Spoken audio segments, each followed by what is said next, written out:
Anda pernah melihat anak yang gagap, anak yang pendiam, bahkan anak yang suka menangis, serta malah kelewatan nakal? Pasti pernah. Nah, bisa jadi itu karena salah penanganan orang tua. Lalu bagaimana bentuk-bentuk dampak dari kesalahan orang tua menangani anak nakal, anak bandel, anaknya sendiri? Berikut ini. Audio Jungle. Audio Jungle. Assalamualaikum warahmatullahi wabarakatuh. Salam Kak Yono Bintang. Minggu lalu kita sudah mengenal 6 langkah untuk menangani anak yang bandel dan nakal. Nah, sekarang kita akan berbicara tentang anak yang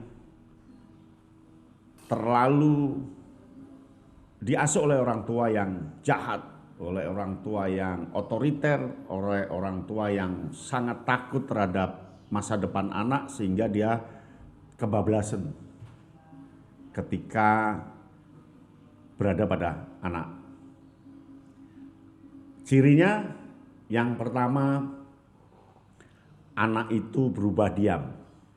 Jadi anak itu sebelumnya ngomongnya enak, lincah dan sebagainya, tapi karena dibentak terus oleh orang tua, dimarahi orang tua, dicubit oleh orang tua, tiap saat dimarahi, tiap saat dipukul, dicubit, akhirnya anak itu memilih diam. Dan ketika diam itu berterima, orang tua senang karena anaknya diam, maka seterusnya anak itu akan menjadi pendiam. Karena menurutnya kalau tidak diam pasti akan dihukum. Karena menurutnya kalau lincah, dinamis pasti akan dihukum. Sehingga diam itu menjadi pelampiasan yang paling efektif bagi mereka, bagi anak-anak, pelampiasan yang paling bagus bagi anak-anak. Maka hati-hati, anak kita akan berubah menjadi diam, berubah menjadi pendiam, dan pasif tidak mau melakukan apapun. Sampai sekolah pun dia diam, akhirnya besar dia akan menjadi orang yang introvert, dia menjadi orang yang tidak ada kreasi, dan menjadi orang yang menerima. Lalu pada akhirnya kita akan nangis, mengapa anak kita kok diam, padahal itu dampak dari orang tua dulu ketika kecil menangani anak. Yang pertama, berubah menjadi diam. Yang kedua, anak karena perlakuan yang otoriter, yang orang tua sering marah, sering memukul anak, lalu habis-habisan mengajar anak, dikira hidup itu hanya pada waktu itu, dia bisa berubah menjadi gagap. Anak Anda akan gagap, anak Anda akan ngomongnya gagap, tidak lancar. Aku mau makan, dan kemana-mana gagap. Sehingga kita bingung, dikira anak kita punya penyakit mal bicara, punya penyakit tidak bisa berbicara dengan bagus karena artikulasinya rusak, padahal bukan. Gagap itu karena dominasi orang tua yang paling menjengkelkan, paling kuat, sering membentak, sering marahi. Anak baru akan ngomong, bukan salahku, diam, gak usah ngomong. Jangan ngomong. Jadi begitu mau ngomong, di stop, ngomong dicela, itu nanti akan menjadi gagap. Tetapi ketika nanti besar, SMA, perguruan tinggi, gagap itu akan hilang karena memang sudah terpengaruh dengan teman-temannya yang juga penuh toleransi. Tapi kan kita rasanya gimana begitu kalau anak kita gagap. Nah, anak gagap itu bisa jadi karena diciptakan oleh orang tua, karena perilaku orang tua, karena orang tua yang sadis. Ketika anak berbicara dipotong, ketika anak mau bicara satu kata dipotong, dia pasti akan gagap. Hindari gagap, ya. Nah, yang ketiga itu anak akan melawan Ya, dia lari melawan. Jadi kalau dia orang tua berteriak, dia tambah lebih berteriak. Orang tua mukul, dia ikut ganti balas. Pokoknya jadi anak yang sangat reaktif. Jadi lawan dari diam tadi.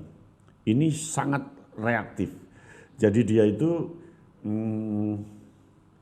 melawan, pokoknya melawan. Jadi dimarahi oleh orang tua, dia merusak barang apa. Ketika orang tua nyubit, dia ikut nyubit. Dia lari, adakan perlawanan, dan akan memunculkan anak yang dendam pada orang tua.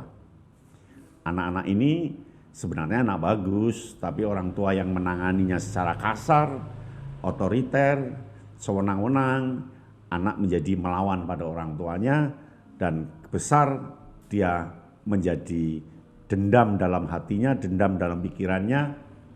Karena saya dulu disakiti oleh orang tua saya, maka dia menjadi anak yang liar, anak yang nakal betulan, gitu. Jadi melawankan. Itu yang ketiga. Nah, yang keempat, itu anak itu dia akan pergi dari rumah itu.